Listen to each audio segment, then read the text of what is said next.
Shalom saudara, kita kembali berjumpa dalam program ringkasan Sekolah Sahabat Harian dari channel YouTube Gereja Masih Advent dari ke-7 Jemaat Yesus di Puro. Dan hari ini hari Kamis tanggal 24 Oktober.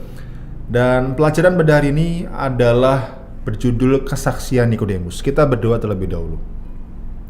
Bapa di surga, kami bersyukur kepadamu oleh karena kebaikan-Mu saja kami pada hari ini kembali mempelajari firman-Mu lewat ringkasan pelajaran Sekolah Sahabat. Biarlah Roh Kudus Tuhan yang boleh menuntun kami. Dalam nama Tuhan Yesus kami berdoa dan mengucap syukur. Amin. Saudara, siapakah Nikodemus? Kalau kita baca dalam Yohanes pasal 3 ayat yang pertama, karena memang dalam Yohanes pasal 3 lah nama Nikodemus pertama kali muncul dan dikupas cukup banyak, karena setelah itu hanya mungkin sekali dua kali dia dibahas dalam ayat yang lain. Dalam Yohanes pasal 3 ayat yang pertama dikatakan Nikodemus adalah seorang Farisi yang juga adalah pemimpin agama Yahudi. Artinya dia orang Yahudi, dia seorang Farisi. Dia pemimpin agama, artinya dia adalah seorang anggota Sanhedrin. Dia orang yang kaya, yang mana kalau seandainya dia berani keluar bertemu dengan orang banyak dan bersaksi mengenai Yesus, maka pengaruhnya luar biasa. Tapi sayang sekali kalau kita baca dalam Yohanes pasal 3 di ayat yang kedua, dia datang pada waktu malam kepada Yesus. Ya, dia menemui Yesus pada malam hari. Karena dengan posisi sebagai seorang Farisi, pemimpin agama, yang mana kawan-kawannya yang sama seperti dia sebagai orang Farisi, sebagai pemimpin agama, mereka menentang Yesus. Tapi Nikodemus berbeda dengan kebanyakan para pemimpin agama, dan barangkali mungkin ada Nikodemus yang lain, tapi hanyalah Nikodemus yang ini yang kemudian berani bertemu dengan Yesus meskipun pada malam hari. Alasan bertemu kepada malam hari tentunya tidak ingin diketahui oleh orang banyak. Tapi tetaplah patut diapresiasi, tetaplah patut dihargai, dan itulah yang ditunjukkan oleh Yesus. Dia menyisihkan waktunya bertemu dengan Nikodemus dan tidak ada orang lain lagi, saudara.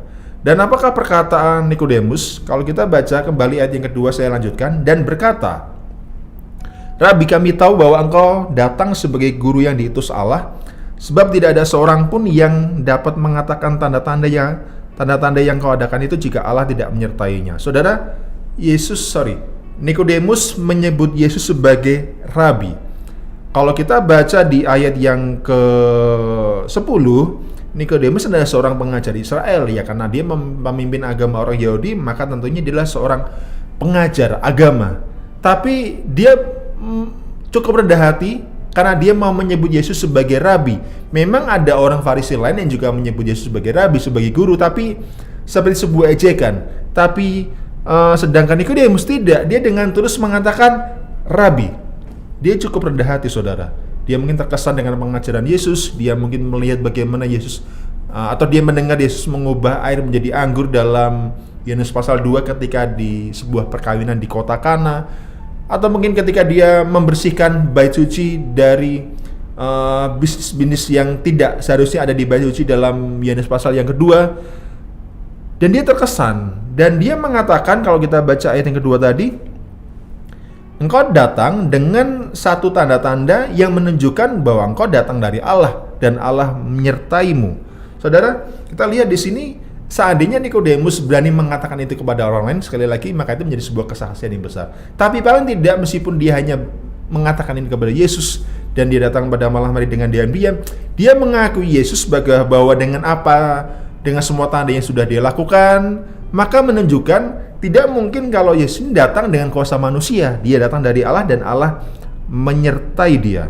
Saudara, dan Yesus mengetahui kedalaman hati setiap orang, dan tentunya dia mengetahui kedalaman hati daripada Nikodemus.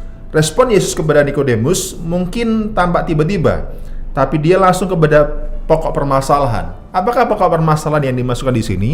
Kalau kita membaca di ayat yang ketiga, Yesus menjawab katanya, Aku berkata kepadamu, sesungguhnya jika seorang tidak dilahirkan kembali, ia tidak dapat melihat kerajaan Allah. Saudara, ini satu yang menarik. Meskipun Nikodemus tidaklah langsung paham apa maksudnya dilahirkan kembali sebagai syarat masuk kepada kerajaan Allah, ini bicara mengenai pertobatan, saudara. Hari demi hari mengalami pertobatan. Tentunya kalau orang Yahudi mengerti dan Nikodemus mengerti ini, mereka bertanya-tanya, kami orang Yahudi tidak perlu bertobat. Itulah pemikiran orang Yahudi, termasuk Nikodemus, seorang pemimpin agama. Orang lainlah di luar Yahudi, di luar umat pilihan lah yang seharusnya perlu bertobat. Tapi Yesus mengatakan, engkau perlu dilahirkan kembali. Sekali lagi, meskipun Nikodemus tidaklah paham, karena kalau kita baca di ayat yang keempat, dia bertanya kepada Yesus, bagaimana mungkin seorang yang sudah dewasa, sudah tua, dilahirkan kembali, apakah dia bisa masuk kepada rahim ibunya dan dia lahir kembali?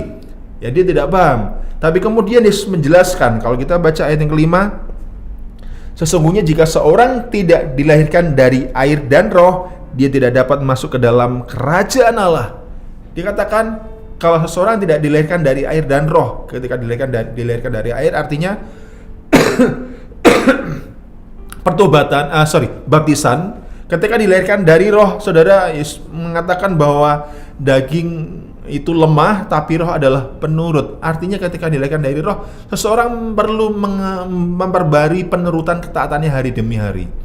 Sebagai bangsa pilihan, tidaklah kemudian otomatis tidak taat. Itulah yang sudah dimaksudkan oleh Yesus. Seseorang perlu lahir dari baptisan, dari air, tapi dia juga perlu lahir dari baptisan roh, hari demi hari diperbarui. Di ayat yang ke-6 dikatakan, apa yang dilahirkan dari daging adalah daging, dan apa yang dilahirkan dari roh adalah roh. Dan dia tegaskan di ayat yang ke-7, kamu haruslah dilahirkan kembali. Dan kembali Nikodemus sepertinya masih tidak paham bagaimana mungkin hal itu terjadi, sehingga di ayat yang ke-10 Yesus menegur dia, kamu pengajar Israel dan kamu atau engkau tidak mengerti hal-hal itu. Saudara, kita lihat di sini, tapi kita tahu akhir daripada kisah perjumpaan Yesus dengan Nikodemus. Dia terkesan dengan perbincangan dengan Yesus pada malam hari itu, dan tampaknya kesan itu memperbarui kehidupannya. Dia hari demi hari berpikir bagaimana dia boleh mengalami kelahiran kembali yang sebelumnya dia tidak pernah terpikir bagaimana bangsa Yahudi, apalagi saya seorang pemimpin agama Yahudi, haruslah mengalami kelahiran atau pertobatan hari demi hari. Tapi proses waktu menunjukkan bahwa dia memang mengalami kelahiran kembali. Dia mengalami pertobatan kembali. Apa buktinya? Kalau kita baca di ayat yang ke-39, ketika Yusuf Arimatia meminta mayat Yesus diturunkan setelah Yesus mati, di dalam Yohanes 19 ayat yang ke-39 dikatakan pula menyebut mengenai Nikodemus. Jika Nikodemus datang ke situ, dialah yang mula-mula datang waktu malam kepada Yesus. Dia membawa campuran minyak mur dengan minyak gaharu, kira-kira 50 kati beratnya. Ya, setelah Yusuf dari Arimatia, dalam Yohanes pasal 19 dituliskan di sana, dia mencoba memohon kepada Pilatus untuk bisa menurunkan mayat Yesus dan menguburkannya. Nikodemus yang juga adalah teman daripada Yusuf dari Arimatia, dia datang membawa campuran dengan minyak mur, tentunya adalah untuk meminyaki jasad Yesus. Saudara, artinya 3,5 tahun kemudian, dari Yohanes pasal 3 kepada Yohanes pasal 19, jaraknya kurang lebih 3,5 tahun. Nikodemus mengalami sebuah pertobatan, dia mengalami kelahiran kembali, dan dia mau untuk dinasihati. Saudara, dia seorang yang tua, seorang kaya, seorang pemimpin agama, namun bagi dia mau mendengar perkataan orang, yaitu Yesus, yang secara sosial sederhana, seseorang yang mungkin tidak punya tempat tinggal, yang dipandang terhina oleh rekan-rekannya sama orang Farisi, namun hatinya mau terbuka. Sekarang saudara, kembali ini sebuah pelajaran bagi kita, siapapun kita.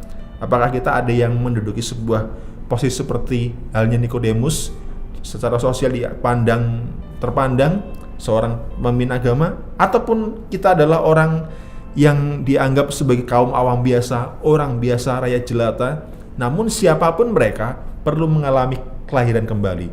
Dan setiap orang yang mengalami kelahiran kembali, kesaksiannya akan menjadi sebuah kesaksian yang bisa membawa orang datang kepada Tuhan, dan orang itu mengalami pertobatan hari demi hari. Demikian pelajaran di hari Kamis ini. Tuhan memberkati.